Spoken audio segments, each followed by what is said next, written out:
Kano. So let's give you a quick background to what's been playing out in Kano State, which is the fact that the governor today signed a bill into law, creating additional 3 Emirates. But the difference this time is that those 3 Emirates are considered second-class Emirates, still leaving Kano Emirate as the first-class Emirate. In fact, the report to the Kano Emirate, literally. But we're going to get all of the details from the people in the know. We've been joined in the program from our Kano studio by Honorable Lawan Hussein. He's the majority leader of the Kano State House of Assembly. Honorable Lawan, thank you so much for coming on the program. Thank you very much for having me here. All right, let's begin by asking you what informed this recognition, eventual re-recognition, if you will, of these other Emirates that were abolished or repealed in the law that reinstated Mohammed Sanusi, and the recreation of these 3 new Emirates. Maybe walk us through the wisdom of the House. Let's understand what was the thinking of the House in this process. First of all, I want to tell you what is important about this decision, all law done by the Kano State House Assembly, is to restore back the glory and the honor of our traditional heritage, which we inherited 1,000 years ago. The Ganduje administration, when it comes in power, met Kano State with its traditional emirate system with 1 emir, who is then the emir of Kano now, Sanusi Lamido Sanusi. In an unprecedented situation, the Kano State government under the Ganduje administration promulgated or enacted a law in the year 2019, which divided into Kano into subdivisions called the Emirates. The Emirate then known or called Gaya Emirate, Rano Emirate, the Kano Emirate, and the Karai Emirates. But what I want to assure you or tell you is that the decision of Kano State government really now for us to have new second-class emirs is just to restore the glory of our traditional heritage, with Kano having 1 single emir first class. These second-class emirs created now are answerable to the emir of Kano, who is the chairman of the Emirates. So this is the real wisdom, and this is the reason. We want Kano to remain as it is, or as it was before the coming of the Ganduje administration, with Kano with 1 emir, traditional emir just 1, and the other second-class emirs as we did now, because this was the history of Kano since 1999 years before the Islamic Sheikh Usman Ampodio jihad. So this history was destroyed by the administration of the previous government, and now we restore back that image and glory back to the Kano people. Some may argue that it's because of the pressure that is being felt between the 2, Emir Bayero. The issue is under litigation. Another one between Emir Bayero and Emir Sanusi on one hand. So my question is there a reason for the downgrade? Because Abdullahi Ganduje made everything to be at the same level. Yusuf came and repealed every other emirate, and now, due to perhaps all of that that's been happening, it's being restored but downgraded to a second class. Is there a reason for it? Well, there is a reason, as I told you. Really, we did not this because of the pressure or the litigation issue, as you have mentioned. The litigation issue is almost over. The Kano State High Court yesterday made it categorically clear that the law repealed by the Kano State government, which restore back Kano to 1 emirate system, is on course, is acceptable. And they warned all the former deposed emirs to stop calling themselves emirs, and they return any property belonging to the Kano State government back to its original position, back to Kano State government. So in Kano now the litigation issue is over. There is no any litigation. The law done by the Kano State Assembly, which repealed laws done by the Ganduje administration, remain repealed, and now Kano has 1 emir. So the wisdom behind doing this is, as I told you, Whoever knows Kano before it was divided into two, Jigawa was carved out of Kano then. We have this type of second-class emirs. We have one emir called the emir of Kazaure. We have one emir called the emir of Gumal. We have one emir called the emir of Hadija. These emirs are second-class emirs and are answerable to the Kano state emir. Now the system is now back.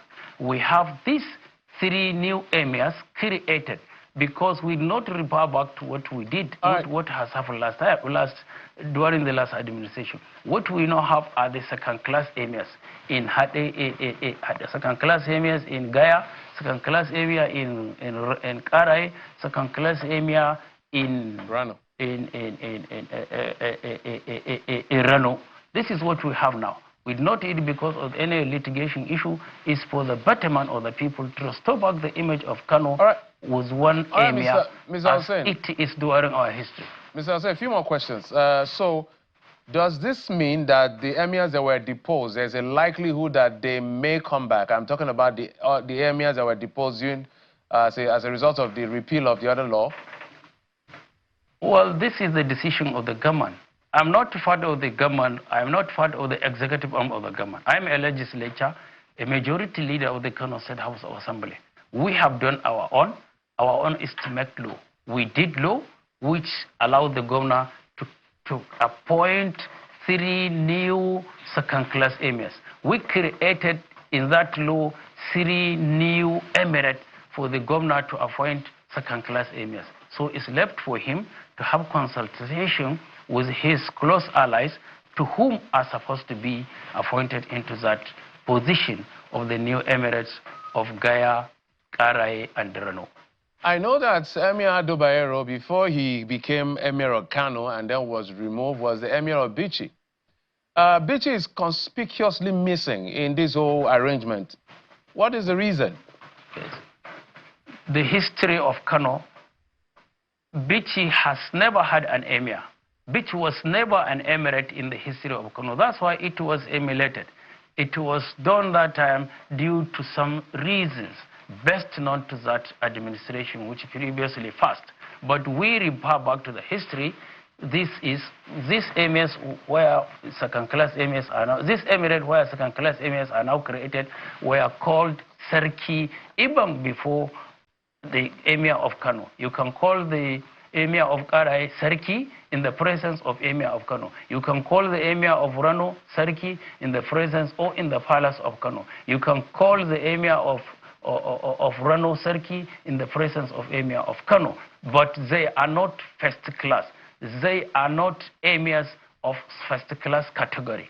They are just like second class emirs. They are not an emirs. Bichi has never had such kind of history. That's why it was totally out of the law. So how do you think that the people of Bichi will be receiving this? The people that are already used to having an emir in their domain. In fact, they even have an emir who later become the emir of Kano. But it will be a bit bitter to them. But when they refer to history and when they tell themselves the truth, they know there was never an emirate in Bichi.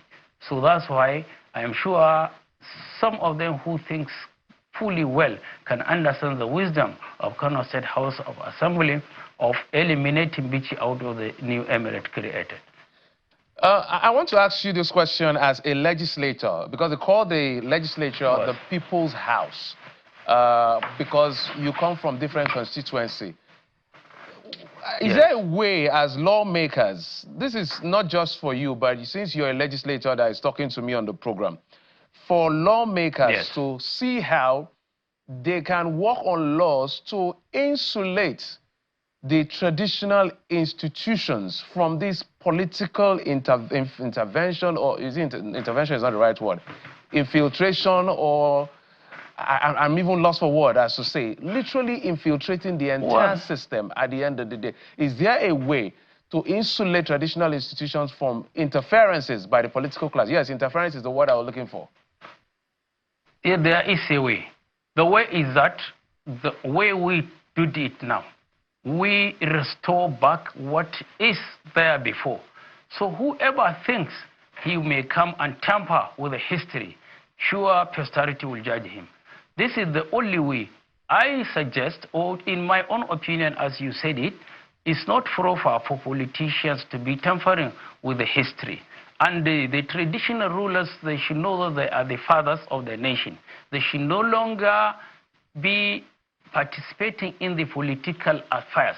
They should step aside, just watch as royal fathers of the nation or state. Theirs is to advise the leaders on the way forward.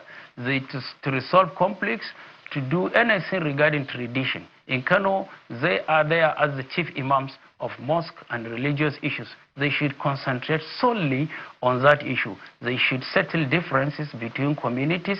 Their duty is to preserve or make sure there is law and order, maintenance of peace, law and order. They should not go into politics. The issue is that when I am a politician, as I am talking to you now, if I understand an emir or a chief or whoever he is, during my electioneering campaigning, he is against me or he is fighting me, how can I be comfortable with him when I become into power? So they should keep aside, they should no longer participate into politics for them to remain as royal fathers. And our politicians should avoid engaging traditional rulers into politics. This is the only way I think traditional institutions will be preserved and they should remain as fathers of the family. I'm happy you said what you said, but I'm talking about by legislation. This new law that you just passed, Section 7, is not supporting what your argument is, which is why I asked you that question. Let me read it. I said, the governor may appoint any suitable person as a second-class emir of an emirate created pursuant to provisions of Section 4, subsection 1 of this bill. Putting power still in the hands of the governor, just like we see across the country. Well, as you see, the reasons why we did this in this bill is just to allow governor to appoint an emir. And that's all. After which, upon this amendment for this comprehensive bill will come, who are the heirs, who are the kingmakers, who are the people who will inherit the king after his may be dead or whatever the circumstances may appear. But now you must create a situation or a position where the governor may appoint an emir. Later, a comprehensive bill will follow which will reduce maybe these powers of the governor before appointing an emir. There should be kingmakers, there should be advisory, how this emirate council will have their monies, how to about. But you can see, since you have the bill in your hand, you can see it's just a one-page bill which only empowers the governor to appoint the emirs. For the time being, a bill, comprehensive one, will follow, which will be richer, which will guide the appointment of the emirs.